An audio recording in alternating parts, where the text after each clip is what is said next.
Bienvenido, buenos días. Bueno, una primera evaluación de esta etapa de campaña, ¿no? Una etapa, diríamos, distinta, diferente, con una forma de hacer campaña que no es habitual para los ecuatorianos, además de la organización política a un esquema diferente. ¿Cuál sería su primera evaluación, doctor Córdoba? Bienvenido nuevamente, buenos días. Bueno, mucho gusto. En efecto, son las campañas que he tenido oportunidad de hacer muchas campañas a lo largo del periodo del 78, desde Arteaga hasta la fecha. Siempre pues ha habido la oportunidad de que haya realmente la oportunidad de que los ciudadanos conozcan en primer plano a los diferentes candidatos, a los diferentes grupos políticos que han estado perteneciendo para las elecciones. En este caso, pues nosotros hacemos una observación lo más realista de las cosas. No es una campaña con iguales campos de acción.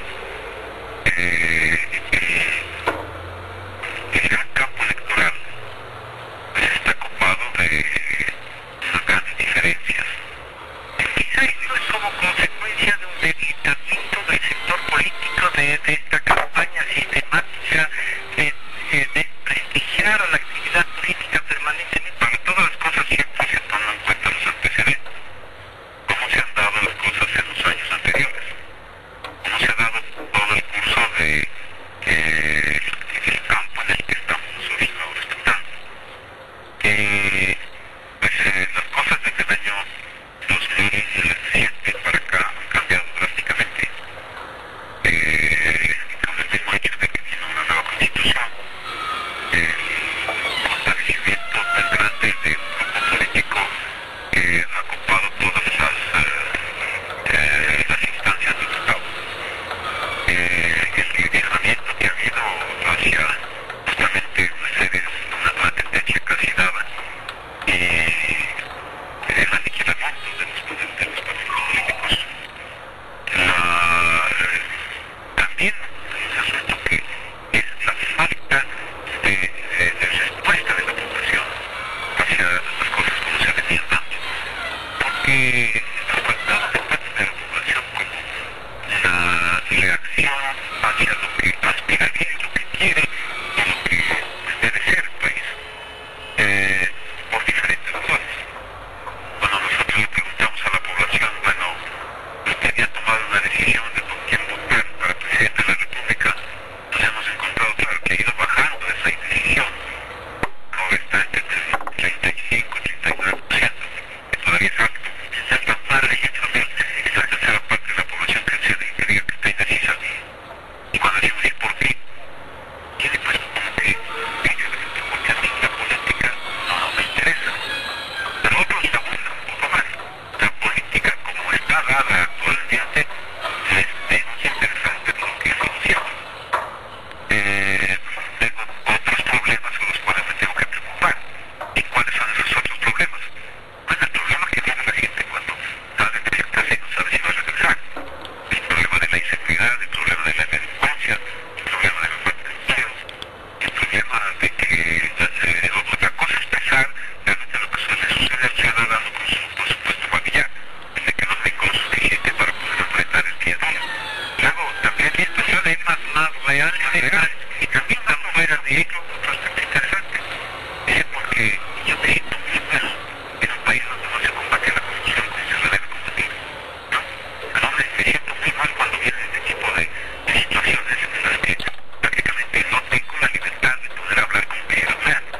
Queremos saludar a Gonzalo Rosero, que ya está luego de su participación en la cadena. Gonzalo, bienvenido. Estoy siguiendo la cadena de radios amigas. Estamos tratando y vamos a hacer contacto, entiendo, con el doctor Osvaldo Moreno.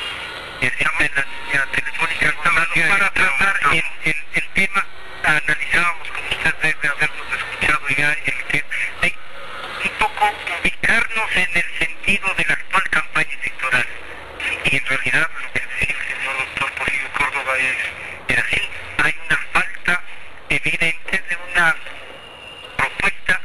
pida a la ciudadanía.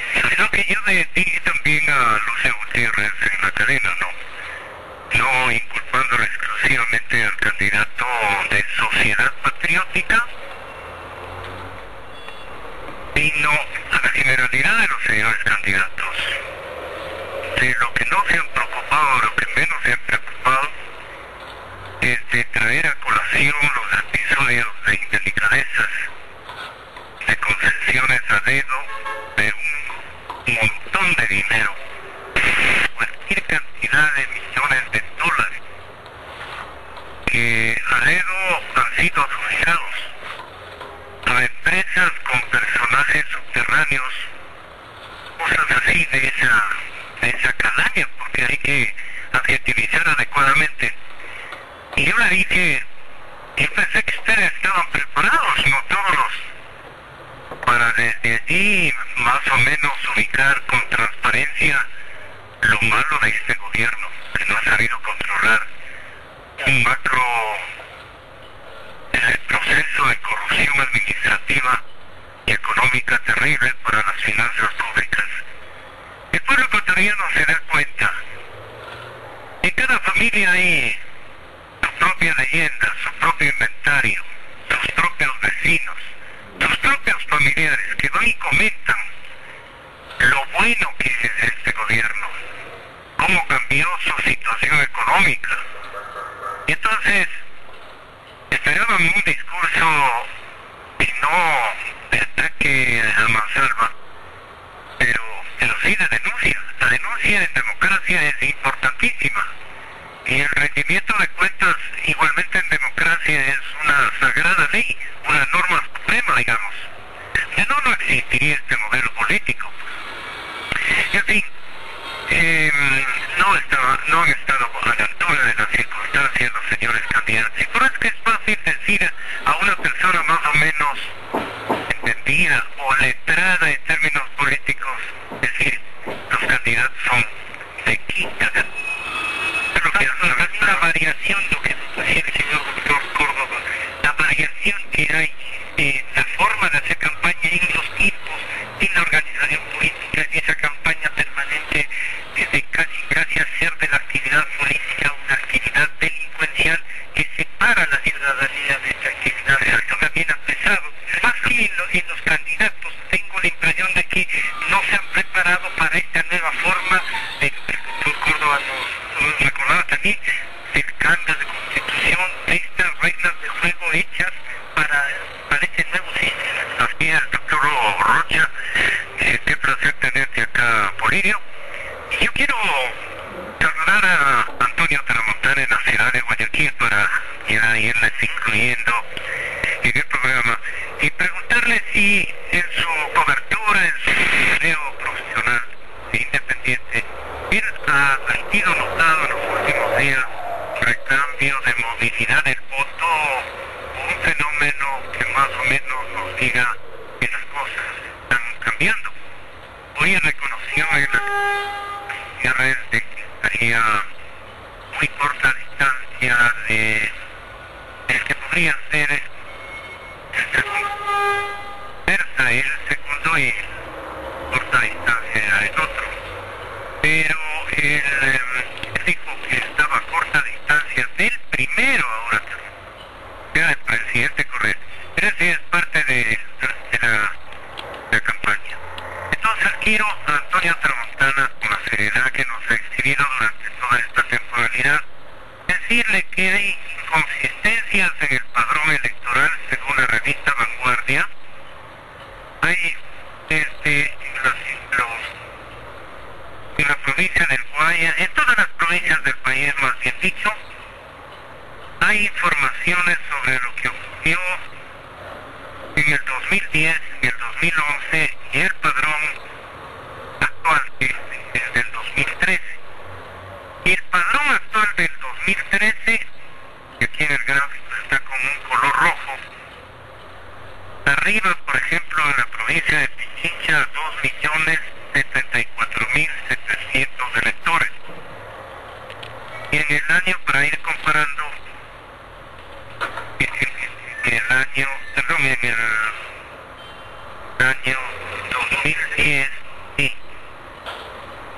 teníamos 1.806.984. Todo eso, vista la Antonio, todas las provincias, hay incrementos pequeños, medianos y hasta grandes, diría yo, de población electoralmente en condiciones de votar. Esto no traerá, estas inconsistencias no traerán, digamos, problemas al Consejo Nacional Electoral, que no hayan errores como existieron en las votaciones del 2011, ustedes recuerdan. Pero en fin, lo que a la capital de la República y a nuestra zona de influencia le interesa saber si el estudio de la empresa de Antonio Tramontana, le vamos a preguntar al Senado también lo mismo, han registrado cambios de intención de voto. Muy buenos días, Antonio, Bolivio Córdoba y el doctor Francisco Rocha. Queremos también saludar en la ciudad de Guayaquil al señor doctor Osvaldo Moreno, con catedráticos allá en Guayaquil. Bueno, entonces, Antonio, tiene usted las palabras. Ok, muy buenos días, complacido de compartir el panel pues con Polibio y con Osvaldo. He escuchado los planteamientos. Yo resumiría lo que estamos hablando en primer lugar.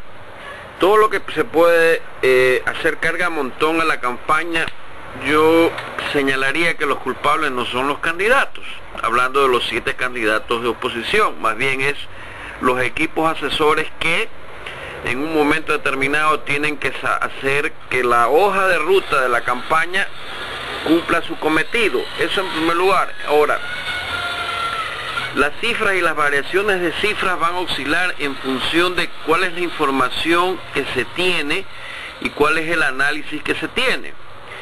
Para poner un ejemplo, y ya que está con nosotros Polibio, a los tiempos que tengo la oportunidad de compartir con él esta situación dentro de las estadísticas. Si se hace un mapa perceptual de los atributos de los candidatos, uno puede tomar 2 referencias, hacer un análisis de correspondencia múltiple y un análisis de factores. ¿Qué significa esto dentro de un mapa perceptual? ¿Cuál es el ideal del candidato con atributos y cuáles están cerca o lejos de esos atributos? Lo cual permite, en un momento determinado, precisar, afinar la puntería en cuanto a lo que yo quiero como objetivo de crecimiento en una campaña.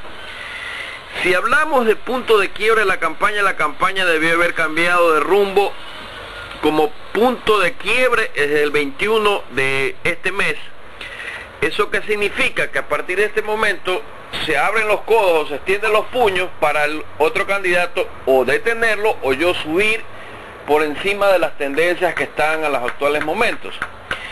Si esos objetivos de crecimiento no están trazados en función de discurso de campaña, contenido de campaña, propaganda, la situación se vuelve compleja porque alguien puede aprovechar esos espacios sueltos. Le puedo citar 2 ejemplos para mí que son categóricos. Si usted tiene un pronunciamiento de la iglesia que lo hizo alrededor del 5 de enero, con un escrito, usted debería haber presentado una carta en un momento determinado diciendo, esta es mi política o mi plan de gobierno, porque como ellos señalan que hay un plan de gobierno que lo pueden examinar dentro de la doctrina social de la izquierda, y usted se adelantaba a muchas cosas. Posteriormente, hubo un pronunciamiento de Fuerzas Armadas. Si usted tiene objetivos claros y tiene lo que se llama influenciadores para apuntalar una campaña, yo hubiera nombrado dentro de mi consejo asesor o futuro ministro de gabinete a un ex ministro de defensa o a un ex jefe de comando conjunto para que, dándome a mí la influencia de estar cercano a mí, la tensión con Fuerzas Armadas hubiera bajado y eso hubiera presentado, ¿qué cosa? Situaciones en las cuales una campaña se va apuntalando, pero vuelvo y repito, los candidatos necesitan equipos que en un momento determinado le den oxigenación a la campaña y estén viendo todas estas situaciones para que la campaña tome otro rumbo y se vuelva en un momento determinado más atractiva y de mayor expectativa a lo que está sucediendo a nivel de ¿qué cosa? Una cosa es tener un rumbo en campaña y otra cosa es tener el ritmo de la campaña. El ritmo de la campaña lo que hace es que enrumba la campaña a objetivos estratégicos. Pero para llegar a objetivos estratégicos es muy importante la información dentro de lo que se llama el levantamiento de encuestas de opinión pública, más la parte estratégica que dentro de los aspectos políticos entra a jugar un plano de demasiado peso. ¿Y por qué digo? Porque va a dar los contenidos y va a dar las directrices que a su vez con la agencia de publicidad se transforman en spot o cuñas, sea para radio, televisión o para vallas, todo lo que es comunicación. Y la comunicación, a su vez, para cualquier candidato, dentro de los 7 candidatos que están compitiendo contra el candidato Estado o el Estado candidato, va a determinar que la comunicación está dirigida a segmentos. ¿Por qué? Porque la pauta no es nada oculto. Y cuando hay pauta, uno sabe por qué se le selecciona determinados ratings en canales y programas y horarios, y uno ya sabe y prevé hacia dónde va la otra candidatura. Entonces, los ejemplos pueden abundar en este orden de cosas, y para que ser más categórico y entrar en una conversación muy técnica y profesional con quienes me acompañan y que me honran con su presencia, el día de ayer, si no me llevo a equivocar, o en TNT o en Warner, presencié una cuña de la lista 15-18 de la candidata a vicepresidente, la cual me sorprendió. ¿Por qué?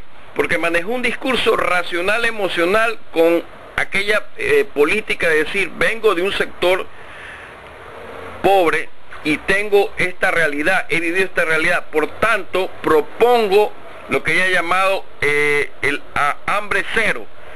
Me pareció una campaña, o sea, me pareció un spot bastante bien dirigido. ¿En qué sentido? En posicionar a la vicepresidente con una situación totalmente distinta a la que hemos visto. Entonces es una mezcla racional emocional a la campaña que está el candidato Estado está manteniendo. Pongo los ejemplos para hacer esto más pragmático, más aterrizado, y que la audiencia nos acompañe y al mismo tiempo quienes están dentro de este panel pudieran aportar con mejores ideas de las que yo tengo. Eso es lo que le puedo decir en esta parte con el mayor de los placeres. Está también entonces el doctor Osvaldo Moreno en Guayaquil. De una vez, Gonzalo, para tener esta primera visión y continuar con el diálogo, planteémosle la misma evaluación al doctor Moreno y sus variaciones en cuanto a percepción, como ha dicho. Bienvenido, doctor Moreno, buenos días. Buenos días, un gran saludo a la distancia, a toda la gente que nos escucha. Muchas gracias al medio y un saludo a los panelistas. Es para mí un honor poder compartir con la lista, sobre todo en nuestro país. Bueno, en principio yo quisiera hacer una aclaración a la audiencia. No realizo estudios de opinión pública, no soy encuestador, por elaborar un punto de partida. Considero yo que las encuestas en general no son para adivinar quién gana o quién pierde, son herramientas extraordinarias para poder investigar a la opinión pública, para poder descifrar demandas sociales de un electorado, de la sociedad, etcétera, ¿no? Algo decía el profesor Córdoba hace un momento que concuerdo con él al 100%, hay un rechazo hacia la política en general, y no es un problema de Ecuador en sí. Primero, yo siempre he pensado que el verdadero aliado del candidato a Estado no es el CNE, no es la SECO, no es el populismo perverso, etcétera. Yo creo que el verdadero aliado es el calendario, un calendario bastante complicado. Quienes son expertos en opinión pública, no lo soy yo, como les manifesté, saben que en esta época de diciembre la gente está en fiesta, enero está muy gastado, febrero viene carnaval o el San Valentín. Entonces, en general es una época muy difícil para la política, este tipo de fechas. En segundo lugar, hay una agenda hemisférica bastante interesante desde México a la Argentina, porque hay que estudiar la región. Yo siempre he pensado que desde México a la Argentina hay muchas similitudes, no muchas obviamente de forma, pero al menos sí de forma. Hay dos agendas hemisféricas de nuestra patria latinoamericana. La primera, la inseguridad.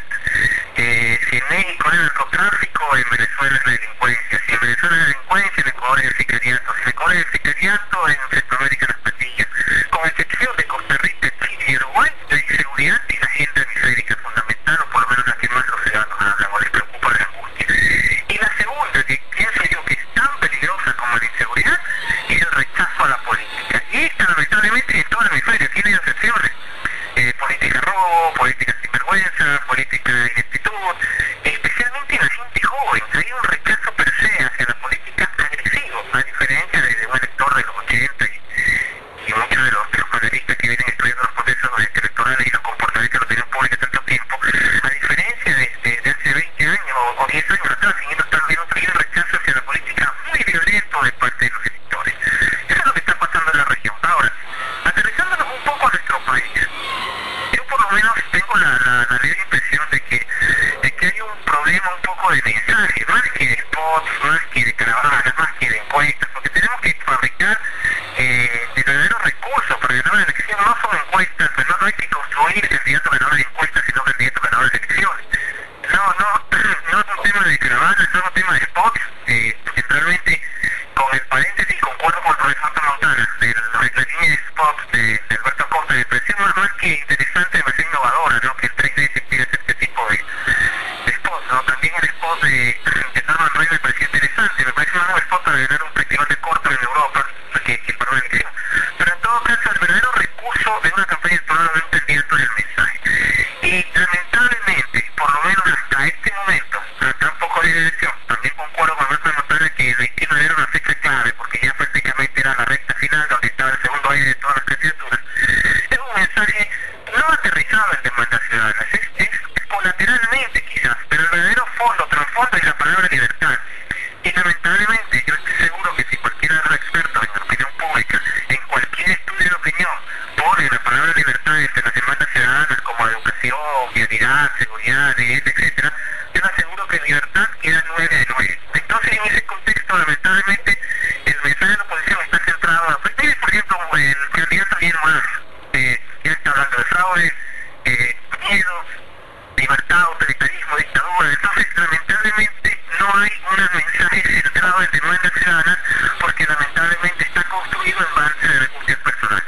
No vamos a entrar en la discusión de que si hay una libertad de expresión de todos, si hay ataques a la libertad de expresión, si hay, la libertad está un poco mermada. Esa es una discusión que tal vez sea válida, pero lamentablemente para efectos electorales es muy difícil construir un mensaje que esté basado casi el 100% en la figura del presidente de la República, que a la larga terminen haciéndole publicidad indirecta. Osvaldo, con su permiso, Francisco, por favor. Lo que nosotros advertimos es que, en excepción, todos los actores están tensamente nerviosos. Y con el agregado de tensamente, no estoy tratando de decir que la cosa está desbordándose de miedos. Pero, miren, en este momento acaba de inscribir en su cuenta de Twitter el presidente Correa el siguiente mensaje. Rafael Correa, partiendo hacia Loja, en la recta final, y muy bien. Esperen cualquier escándalo estos días. Ya no saben qué hacer. Esperen cualquier escándalo estos días. Ya no saben qué hacer.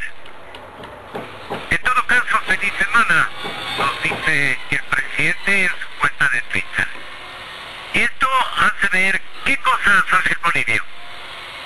Bueno, mucho gusto a Osvaldo, desde Guayaquil. Conversábamos con Francisco al iniciar esta entrevista tan interesante sobre los antecedentes inmediatos e inmediatos a la campaña, yéndonos desde el año 2006 hacia esta parte. Yo quisiera complementar algo que ya desde luego concuerdo con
siempre se iba de poder, siempre se busca el cambio, siempre se buscan alternativas.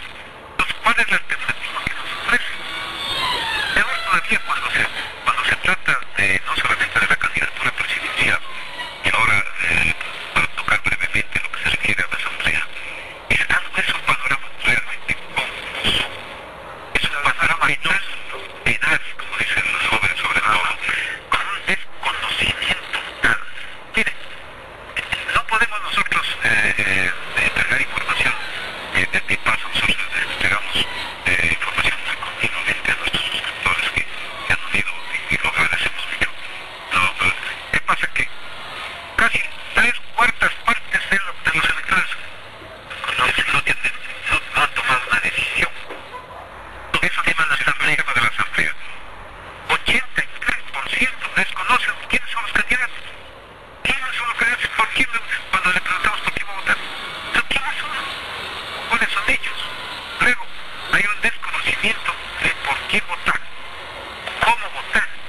No saben en Quito que tienen tantos distritos, en Guayaquil tantos distritos, en Manabí tantos distritos, y tomen en cuenta de que el 60% de la población es joven y nuevos votantes. Y esos están realmente, no le va a interesar al Consejo Nacional Electoral ni al gobierno y su candidato presidencial instruir en la mecánica del voto y el conocimiento de la nueva división electoral por distritos, etcétera, etcétera, porque lo único que le interesa a la campaña del presidente, consiguientemente de sus socios número uno, que es el CNE, lo que le interesa simplemente es el planchazo, que a base de planchas y planchas se gane la mayoría de la Asamblea Nacional. No sé qué opine Francisco Rocha. Gonzalo, yo decía lo del doctor Córdoba, ¿no? Me parece que el planteamiento este de los jóvenes, y sí sería interesante ver el estudio que usted ha entregado, doctor Córdoba, que adicionalmente piensa esta votante joven que nos dice, oigan, me están planteando una democracia que no me interesa, primero, segundo, a la que no me convocan, y tercero, los actores son tan disímiles y tan distantes que no me motivan. Hay una sentencia que la marca de esta población electoral en ese sentido. Le preguntamos nosotros, ¿usted va a votar en las elecciones? Bueno, 87% dicen que va a ¿por qué mantendría más o menos el ausentismo? ¿Por qué? Porque si va a votar tiene intención de votar, porque sabe que es obligatorio. Pero bueno, es que no fuese obligatoria la participación de las urnas, yo no votaría. El 54% de la votación de esa población no votaría, y el 45% de la esa población dice que sí votaría. Casi el doble, digamos, mitad, pero más de la mitad no votaría. Esa es realmente la situación real de cómo lo creo. ¿Qué tiene para ustedes Antonio Tramontana y Osvaldo Moreno? ¿Qué tienen los guayaquileños, la gente de la costa y en general todos los actores que van a votar? ¿Qué tienen como elemento de hartazgo de la política nacional para que sus respuestas tengan esos niveles tan elevados, ¿no? De anticipar que si es que no fuera obligatorio el voto, tan desoladores, efectivamente. ¿A qué estamos asistiendo en la historia política de nuestro país? Antonio Tramontana. Ok, interesantes los planteamientos, vamos a seguir aterrizando lo que los dos panelistas lo han citado muy bien.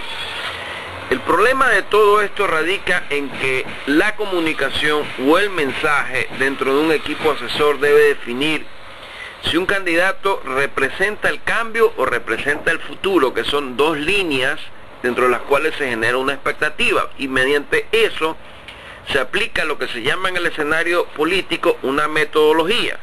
¿Cuál es esa metodología y por qué el planteamiento del 21 de enero donde se pudo haber producido el quiebre? La metodología es conocimiento, propuesta y pedir el voto.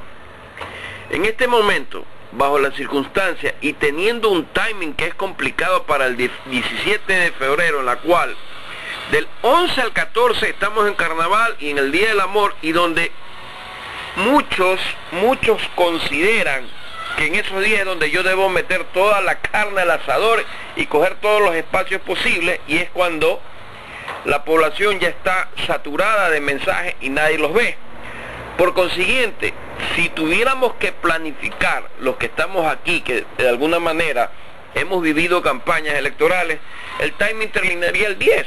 Y ahora, recogiendo el mensaje, por supuesto que el mensaje va dirigido a esa situación dentro de la cual el nivel de, yo diría, no de rechazo, más bien de falta de voluntad, o no me interesa, o no te escucho, hay que saberlo medir paulatinamente para que penetre mi mensaje y yo tenga posicionamiento, no solamente por la campaña per se en medio, sino por el ruido que voy provocando en la medida que los días van pasando y transcurriendo.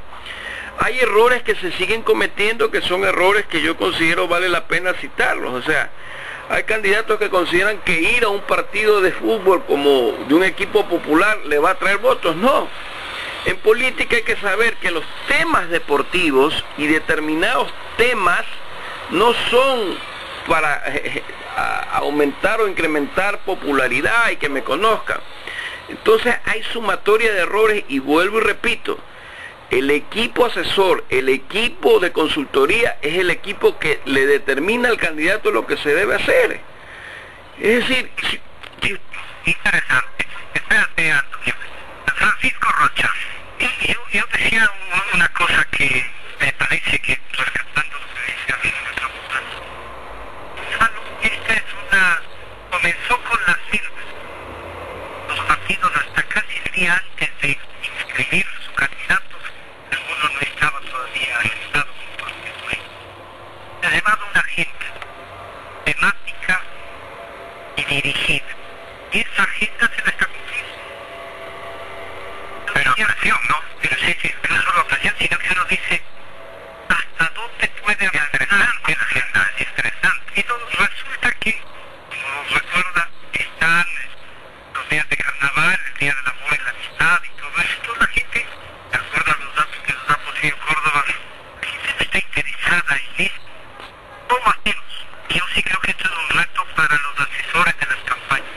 ¿Cómo hacemos primero que los candidatos de veras le digan al país que sí quieren llegar a la presidencia de la República y que están dispuestos y que son una alternativa de poder, y de acuerdo a los datos que nos ha dado Posible Córdoba van a luchar en contra de aquellos que quieren pasarse de agache? Los escándalos que han dado ya no existen, y los candidatos también ven de reojo los escándalos, no los quieren tumbar.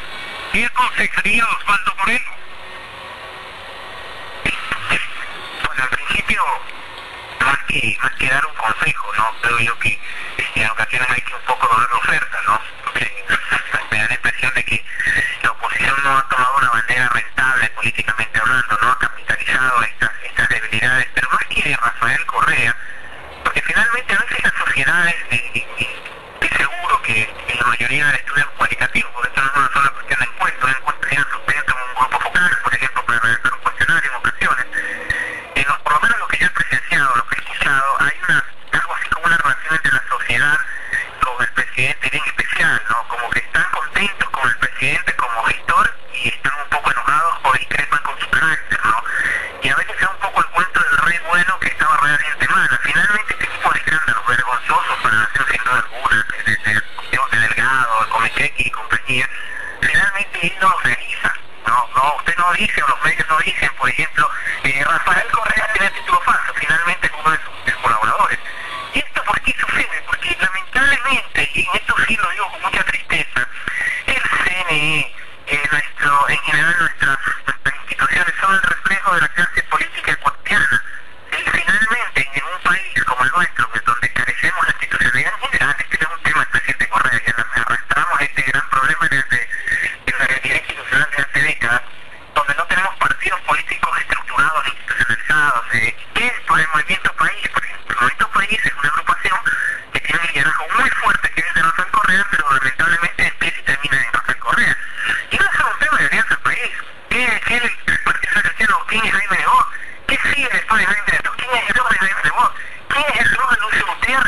Bueno, en general la clase política ecuatoriana no tiene relevo, no hay estructuras políticas paramilitares. Entonces, ¿cómo no va a haber rechazo de parte de los jóvenes? Pongo un ejemplo, yo soy docente en la Universidad de Salamanca en España y en la UNAM en México, y la gran mayoría de alumnos de politología, hablando un poco del electorado joven, cuando yo les pregunto a los españoles, ¿quién es del PP? Un segmento levanta la mano. ¿Quién es del PSOE? Un segmento levanta la mano. ¿Quién es del Izquierda Unida? Otro segmento levanta la mano. Usted va a México y le pregunta a los jóvenes, ¿quién es del PRI? Un segmento levanta la mano. ¿Quién es PRD? ¿Quién es PAN? Etcétera. Y ustedes las pocas veces, lamentablemente por la agenda no puedo dar mucha clase en nuestro país, cuando damos docencia en cualquier universidad de Quito, Guayaquil o Cuenca, y uno les pregunta a los chicos de politología, no hablo de abogados, de economistas,